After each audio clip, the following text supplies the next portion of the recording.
Hi everyone, আসসালামু আলাইকুম। কি অবস্থা আপনাদের সবার? আশা করছি আপনারা সবাই অনেক ভালো আছেন। আমি চলে আসলাম ফ্লাইয়াত এভিয়েশন থেকে নতুন আরেকটি ভিডিও নিয়ে। আজকে আমি কথা বলবো ইউরোপের দেশ নর্থ মেসিডোনিয়া নিয়ে। আপনারা যারা ইউরোপে যাওয়ার জন্য চিন্তা ভাবনা করছিলেন, সেখানে গেলে কোন সেক্টরে কাজ করতে পারবেন, কি কি ফ্যাসিলিটিস পাবেন, সব কিছু বিস্তারিত জানতে হলে অবশ্যই আমার এই ভিডিওটি শেষ পর্যন্ত দেখতে হবে।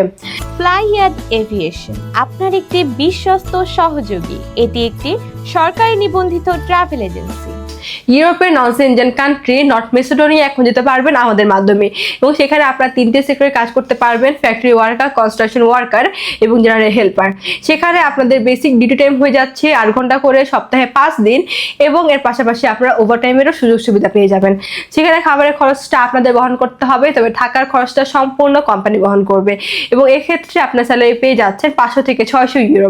এবং আমরা এই ফুল প্রসেসিং এর জন্য সময় নিচ্ছি মাত্র 5 থেকে 6 মাস। তাই আপনারা যারা এই অল্প সময়ের মধ্যে ইউরোপে নন সেনজেন কান্ট্রি নর্থ মেসিডোনিয়া যেতে চাচ্ছেন, তারা এখনই চলে আসুন আমাদের ফ্লাইয়াত এভিয়েশন অফিসে, জমা দিয়ে যান আপনার ফাইলটি। তাহলে চলুন এবার জেনে আসি আমাদের কাছে আপনার ফাইলটি সাবমিট করার জন্য কি কি ডকুমেন্ট লাগবে। প্রথমত আপনাদের পাসপোর্ট লাগবে, যেটার মেয়াদ মিনিমাম 2 ইয়ার্স হতে হবে। আপনাদের এনডি কার্ডের কপি 35x45 সাইজের 6 কপি ছবি লাগবে, যেটা ব্যাকগ্রাউন্ড সাদা এবং লেফট প্রিন্ট হতে হবে।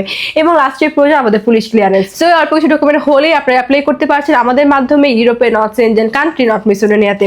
আপনারা যারা ইউরোপের মধ্যে অল্প খরচে, অল্প সময়ে এবং ঝামেলা ছাড়াই যেতে চাচ্ছেন, তারা এখনই চলে আসুন আমাদের ফ্লাইয়াত এভিয়েশন অফিসে, জমা দিয়ে যান আপনার মূল্যবান ফাইলটি। আমাদের অফিস লোকেশন হচ্ছে 89 Atish Dipankar road, Mugda highway, Dhaka. So everyone, আজকে ভিডিওটা আমি এখানেই শেষ করছি, এবং আমার এই ভিডিওটি ভালো লাগলে অবশ্যই লাইক কমেন্টস করে আমাদের সাথেই থাকবেন। এবং আপনারা যারা এখন আমাদের ইউটিউব চ্যানেলটি সাবস্ক্রাইব করেননি, তারা এখনই সাবস্ক্রাইব করে ফেলুন। আল্লাহ হাফেজ।